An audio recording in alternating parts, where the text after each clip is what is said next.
Welcome, good morning, good afternoon, good evening. And this is the 6th episode of ABWCI Dialogues, as we are talking to leaders from across the world and also our famous leaders who have done so phenomenally well in their personal life, professional life, political life. I can say that, I'm so proud of all my women presidents and also all women leaders as such. About ABWCI, we are a virtual global chamber of commerce for women working towards social and economic empowerment of women entrepreneurs. As I always say, our mission is to establish collaborative ecosystem to engage, network, identify, and leverage market opportunities globally. Our vision is to nurture and provide an enabling environment for women in business to build a sustainable and better future. As you all know, we are a global chamber of commerce operating in 23 countries worldwide and also increasing our presence every week because we feel that in a couple of years, by 2024 December, we will be in 195 countries worldwide. About the dialogue, this is a chat series to create a productive space that invites key stakeholders of our ecosystem to join and for you to listen to women in business, industry experts, talking about their ideas, journey, experiences, and the challenges they have faced. And there is a lot of learning because when we speak to them, I get so much excited to really see that what they have built with their really hands, I can say, because all of our women entrepreneurs are the first generation entrepreneurs. ABWCI recognizes 4 big challenges going around in the world when we talk about women entrepreneurs: access to market, access to finance, access to technology, and also access to entrepreneurial ecosystem. Our conversation aims to create an enabling environment addressing these challenges to get deeper insights into our speakers' entrepreneurial journey and their key takeaways. Today, we have a very, I can say, really impressive leader from Bangladesh, Selima Ahmad. She is a member of parliament, an entrepreneur, business leader, and was elected as the member of parliament of the People's Republic of Bangladesh in the 11th national election held in December 2028. Since then, she has been relentlessly working and with dedication for the betterment of people in her constituency and also to really see globally on women economic empowerment. She is the president and founder of Bangladesh Women Chamber of Commerce and Industry and also ABWCI's country president for Bangladesh. Selima ji, welcome to this show. And I'm really excited, not because you are my friend, but also a senior leader. And I'm really from depth of my heart, I can say that how really I'm impressed with what you have achieved in this world. Today, you are sitting in Bangkok representing the government and also talking about, women economic empowerment and also on the whole issue of how rural women should strive on this. Now, when you talk about this, when you work, and I've seen you in the villages in Bangladesh from my eyes, I am really, this is inspiring to really see you as such. But my question, and I always are very curious, that when you were starting your life when you were young, how did you come into this entire thinking about, building the ecosystem, helping women and entrepreneurs, and then creating this chamber in Bangladesh? So I have given you maybe 3-4 questions in one question, but it's a candid dialogue, it's a candid discussion. So please feel free to talk about, and it will be a great session. I feel that together we can really tell our audience from across the world that women in South Asia are very strong and really working towards making this ecosystem really vibrant. So over to you, Selima ji. Thank you so much. A very good afternoon, evening, night, morning, whatever it is. Parul Soni, he has been a driving force for ABWCI. I'd also like to take this opportunity to all the staff and the management who are with the ABWCI, engaging us and all of my fellow sisters. If I look back, when I think when I was just born and when I was growing up, as a child, as a girl child, I used to see, my grandmothers or my mother or the other elderly ladies, that how small or how belittled they used to think themselves because they are not earning money, but they were working so hard from the morning till night. And earlier days, like we are 6 brothers and sisters, and mostly they used to have large families.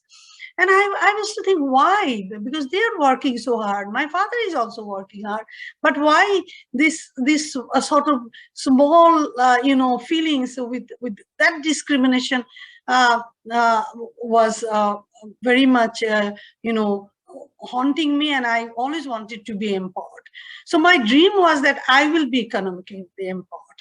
I never thought of being an entrepreneur.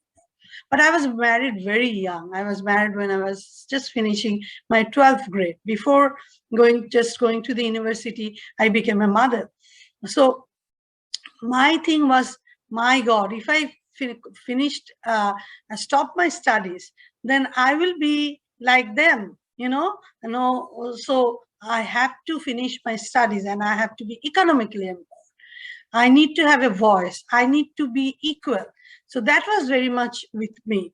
So on that time, I was a arts background, but I switched to commerce. I studied in management in Dhaka University and finished masters.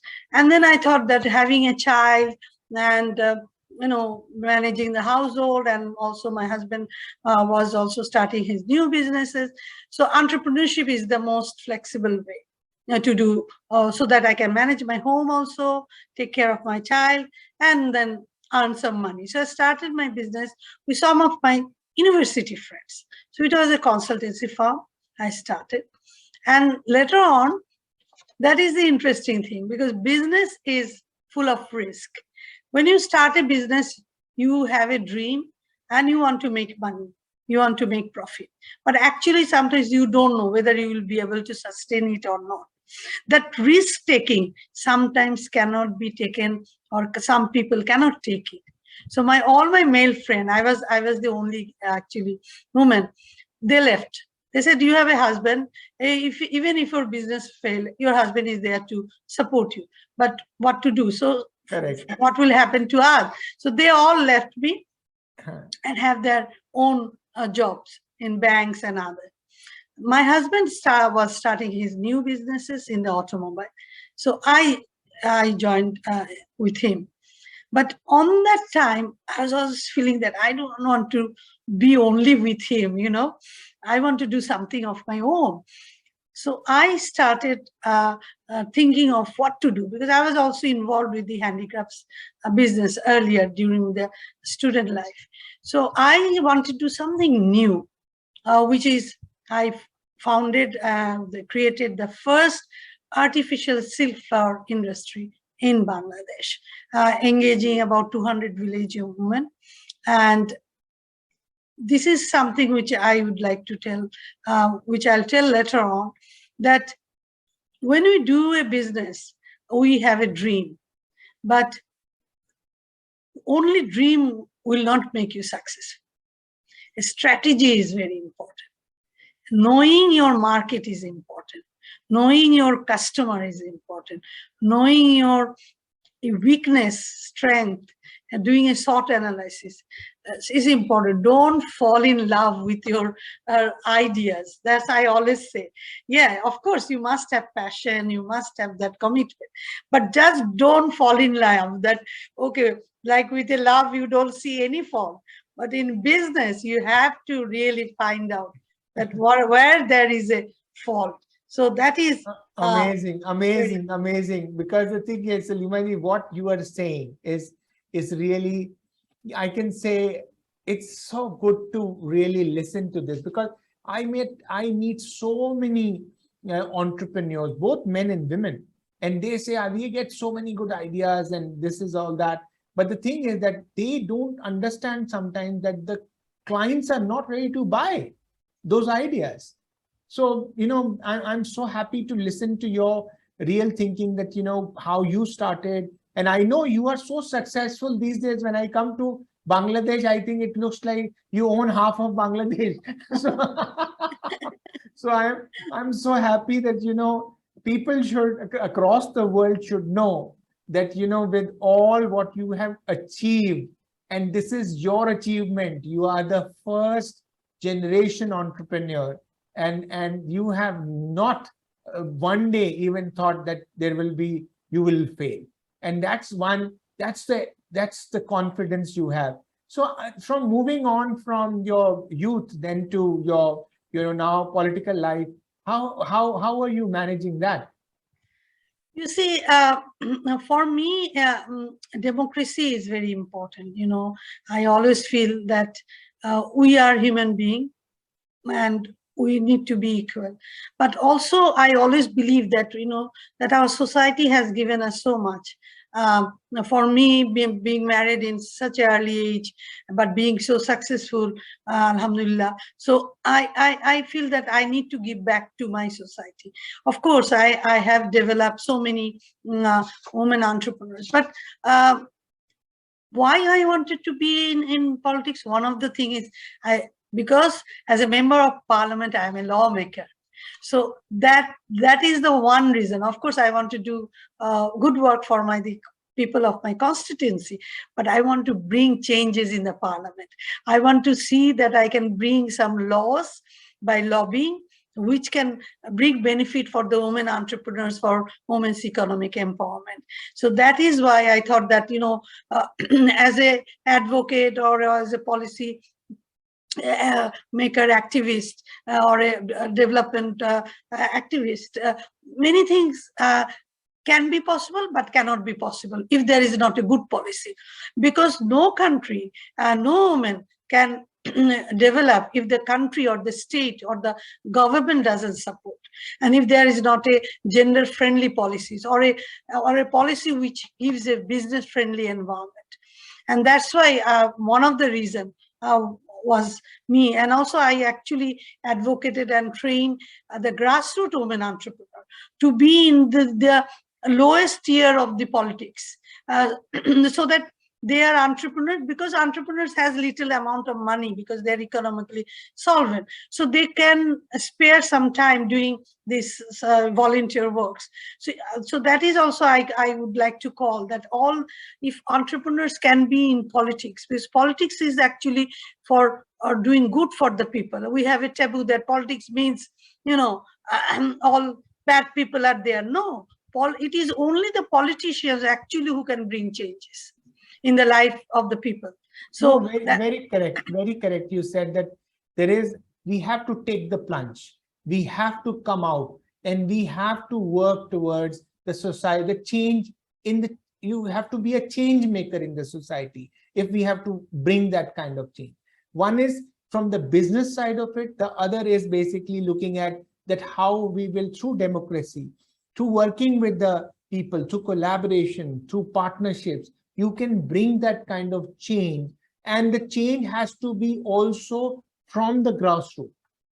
The reason being that sometimes you see that, the superficial change, and I always feel that the superficial change is not permanent. This has to be more in-depth, or we have to very deep change has to be looking at. And my follow-up question on this, Selima ji, is that when you see all this, do you see any change? I'm saying now I'm talking about South Asia, because I know you have brought in so much change in Bangladesh, because when I see the historical, the whole Grameen, the BRACs, and many other very big ideas which have really changed Bangladesh from this entire initiative perspective. From the ecosystem perspective, do you see the changes coming in last few decades? In a positive note, yes, because unfortunate that our politics sometimes hampering our business. You know, the SAARC chamber, as we all know, that the way it should have happened, it didn't.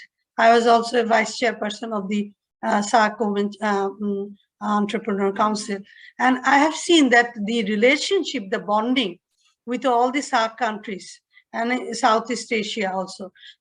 We have so many similarities. So our emotional, our likings, our thoughts are so similar. So why not exchange of goods? Why not exchange of business? One of the reason is that, you know, I did a work in the cross-border trade also. That that ignorance, that lack of information, like if an entrepreneur from India wants to export to Bangladesh, or a Bangladeshi entrepreneur wants to export to India or Bhutan or other part, they don't know the laws. They try to just start a business or just try to do it without not knowing the information. So lack of information is one of the hindrance, because business cannot be taken just like a, you know, just I'm selling and buying. I need to know all the custom formalities. I need to know HS code. I remember I was an exporter of artificial flower, and I was in in Frankfurt selling my product, and they asked me, what is your HS code? And I said, what is the HS code? You know, so, and you, because no one taught us about that. But now, you know, with our ABWCI and with our sort of organization, we can train and educate our entrepreneurs that, you know, when you need to export, these are the things you need to know. Even having a passport, even having a, you know, traveling. I remember I used to take from the lowest, you know, small villages, traveling with me in the plane, and my development partners used to say, why you're taking her? I said, fastening a belt in the aeroplane, having a boarding card, that is also empowerment. Yes, for this village women. So great. So, I'm so happy you were talking about it, because, you know, we sometimes feel that everyone knows this, but you know what happens is that these smaller things, going from a village, coming to a town, taking a bus, from that town going to the you know, aircraft, in terms of to the airport, taking the aircraft, how things are, it gives them so much confidence. And this is also part of the confidence building and the trust building between, you know, people. Yeah, so and that is why another reason is in the border trade, what we found, especially if I talk about this Nepal and Bhutan and Bangladesh, India, there is no gender-friendly environment. I personally visited all these areas, and I remember there was not even a toilet for women. So women who are traveling, entrepreneurs who are traveling for other part of the world, and a night journey, maybe she's coming from a bus, what to go. So these are and the harassment also in the border place. So we need to actually talk to the custom officials. We need to actually have more dialogues into the real situation, real place, like going to the border area, talking to the customs and bringing changes. So these are the things actually from our organization we need to do, having more dialogue with the actual people who are working there to facilitate cross-border trade. You are sitting in in Bangkok, in Thailand, and I can see how women are empowered there, businesses, you know, in terms of the ownership. You see, you know, women who are owners of businesses in Southeast Asia. Go to Thailand or Singapore or Malaysia, all that. Very strong women, because now we are working across the world. I can see the change, or I can see the whole comparison between India and Indian women, Bangladeshi women, or Nepalese women in the South Asia, and then comparing with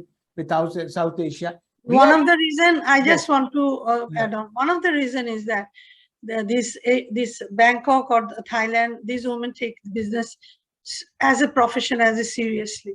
Our women also take it as a profession, but sometimes they take it as a hobby. So that they have to identify that whether it is a hobby or it is a profession, they have to be amazing. This is a big point, Selima ji, because a lot of people also are surviving entrepreneurs. You know, they, you know, sometimes They used to do something, and now because of survival, they are doing something. They are not growing and all. But your point is that, as an entrepreneur, as, business women, the whole categorization changes. Because when we say businessmen and businesswomen, as soon as we say businesswoman, see the whole differentiation. It's the whole, you command that kind of confidence and respect because you're talking about it. So this is very important as a profession.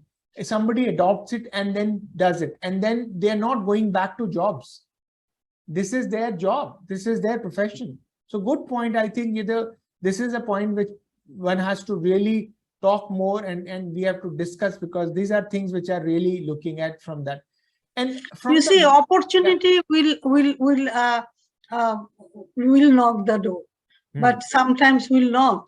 So if it doesn't knock the door, you have to build your own door. Good, very good, very good. So from this entire ecosystem, what is missing according to you? You spoke about, the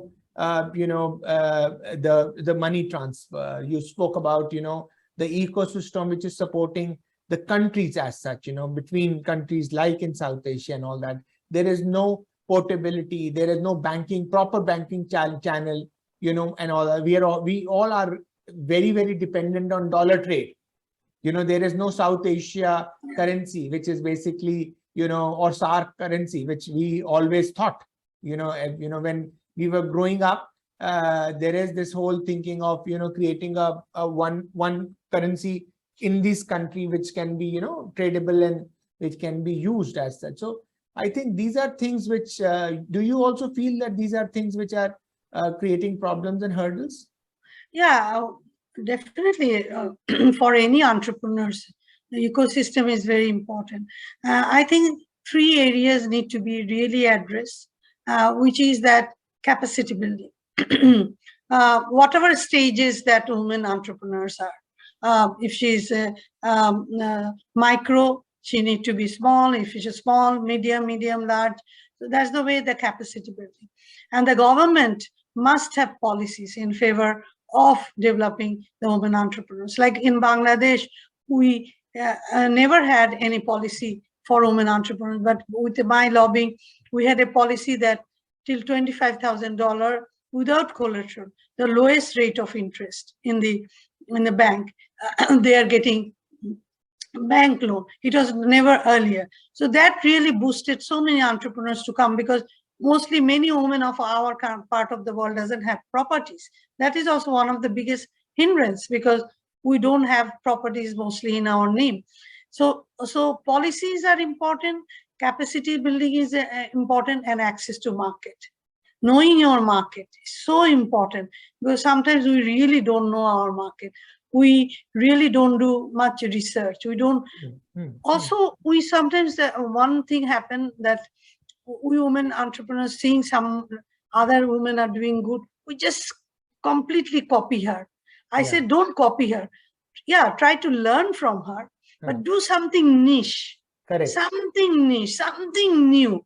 Because if you don't do something new, you can never succeed. So in businesses, it has to be innovative. It has to be creative, which is only yours, none. If it is someone else, then it's not yours. So you will not be successful. So but I'm fascinated with Bangladesh model, and because I always, whenever I go very frequently, I meet you so often. I look at the market, because I've been going to Bangladesh from last now 20 years, and each time I go, I get really, I'm saying, surprised with the way things are changing. And I think people are really interested to bring that kind of change from that perspective. And also leaders like you, Selima ji, amazing, I'm saying, strength which you have brought into the country, the business, what you're talking about, innovation, creativity, bringing in new policies on access to finance, collateral-free loans, and the whole ecosystem which is developing as such on that. But so moving on from this, from the perspective of ecosystem now, what is the future?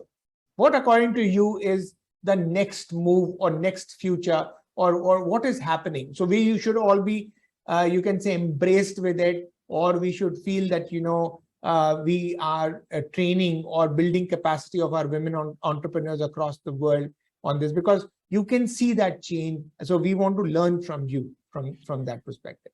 You see, COVID-19 has affected us, but COVID-19 has given us an opportunity also. So that is digital marketing, online marketing.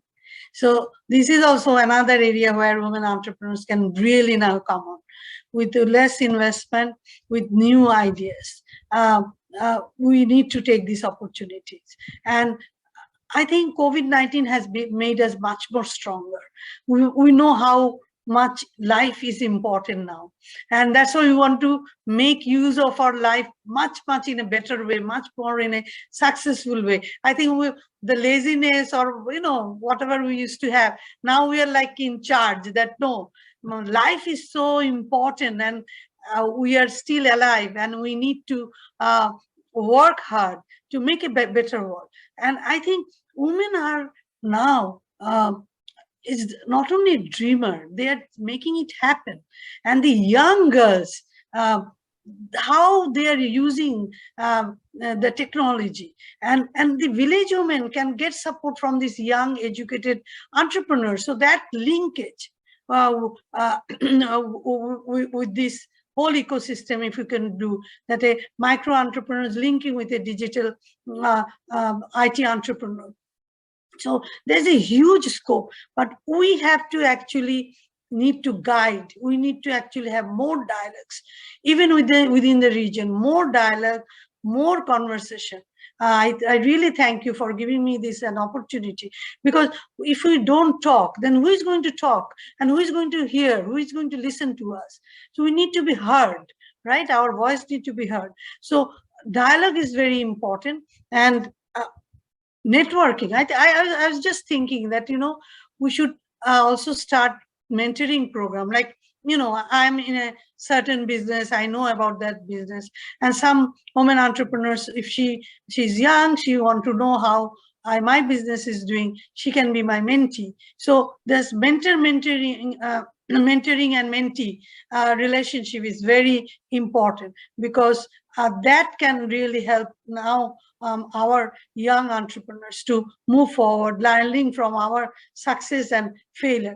For me, failure is a learning. Failure is not at all a failure. Yeah. Failure is a learning, and you learn from that. You put your heads high, you fall down, you get up, and you again with a new dream. And always you need to know that you need to change your strategy in life, because sometimes you think that, okay, this is very good, but the situation changes. Yeah. And then you need to change your strategy. Like in the COVID time, this online business has started. Food are coming at your home. No one thought of that. Groceries are coming. Even your red or green chilies are coming at home with a small packet. No one thought of the dal bhat. Dal bhat. Everything is coming up. So. Yeah. So these are always threat brings opportunity. So correct. We have to think about it, that we should not be fear if we lose. Only thing that we have to know our business. We have to learn. We have to use our brain and with our heart. Only our heart will not work. No, great. Yeah, heart and brain is important. No, and one thing you have rightly said, and we are also now starting is we open doors. We are starting a new program, which is Women Entrepreneurs Open Doors, where we'll be projecting each country in every fortnight or every month, where we are saying that we will get 15 or 20 entrepreneurs from that country and project it all over the world, that these are the countries we'll pre-select. So we are also bringing in new ideas, new programs to see that, we open doors will bring that kind of variety of methodology to see that, these women entrepreneurs can project and sell to the world That's one. The second is online mentoring. Now, as we are speaking today, it's digital, it's virtual. Today, this was not possible before COVID, I can tell you, as Selima ji, you are saying, because we had not thought, because we used to have these big events, talk to you, panel discussions and all those kinds of things. Now, everything is possible digitally. We are talking, we are seeing, we can share our emotions or, digitally, or, I can say virtually. So we are also now trying to put a program on mentoring, which will be online mentoring, where we can collect mentors from across the world who are successful and help these grassroots or normal SMEs, small entrepreneurs, to see that how they can scale up. These are things which we are now looking at and we are thinking of creating. So these are things which we are looking at and creating. My last question, and I don't want to leave you without that. You spoke about failures. Okay. What is, according to you, was, I don't want to listen to your, just personally, but professionally, one failure which you felt that this was the biggest learning? You see, the love of my life, the artificial silk flower industry, which I established, it was a totally Chinese technology. And I thought that, this is a new ideas, new thing I am establishing, but not knowing my competitors. And in China, there are thousands of big, 1,000 workers, each factory consists of 1,000 workers, and they actually had the technology. And I didn't have the technology. I had to depend on them. Yeah. So whenever I needed something, they're making something new, I had to call them. If they give me, I can buy their raw materials. If they don't give, so if you really don't know totally, then don't invest on it. So that was my biggest learning. And then I found that, my God, they are changing their technology all the time. And I don't have that technology. And I tried. I brought even craftsmen from India and other parts to make the mold and anything, but it was not happening. I could make like Chinese craftsmen people. So this is important, that knowing the strength of your competitors, and if you're weak, you don't know the full story about that business, don't get involved into it. So when I found that this is something that the technology is all the time changing, and I cannot cope with them because I don't have that learning thing. And Bangladesh government also couldn't provide me with that information. None could give me that information except that Chinese people. So I thought, I was in a break-even sort of thing. I closed down, because that if I didn't, then I would have lost huge amount of money. So it's better that I closed down that industry and move to other industries. So this is one of the learning I learned, that whenever you invest anything, you need to know really totally each and detail of the business. Because I remember one of my brother who owns a restaurant. He cooks so well. He said, if I don't know how to cook, then I will not know that my chef is doing the right thing or not. So these are small tips.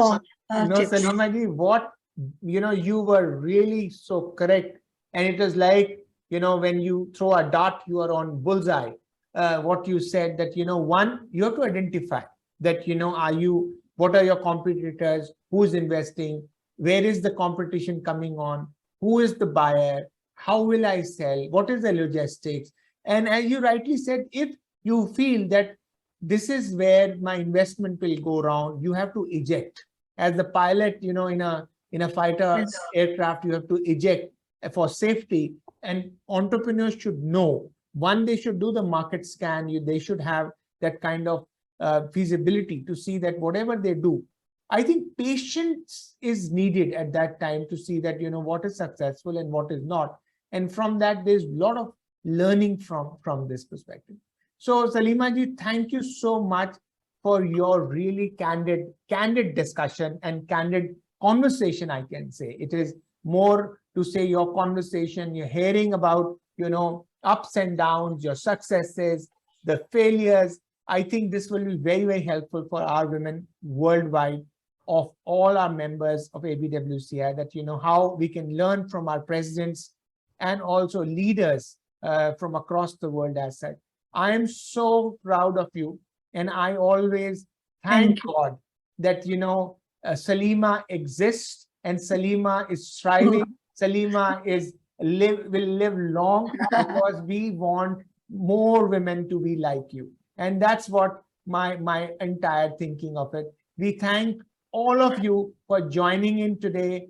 I just want to close with one word that, to all the entrepreneurs, that we must say that I will win, maybe not immediately, but absolutely, definitely. With that note, such a beautiful note, Selima ji, thank you so much for joining in today. We will meet again very soon in our 7th episode of ABWCI Dialogues. And I want to wish good luck to all of you. Stay well, stay safe, and we will see you soon. Thank you, Selima ji, once again. Thank you all. Candid conversation. Thank you so much. Bye. Bye, bye, bye.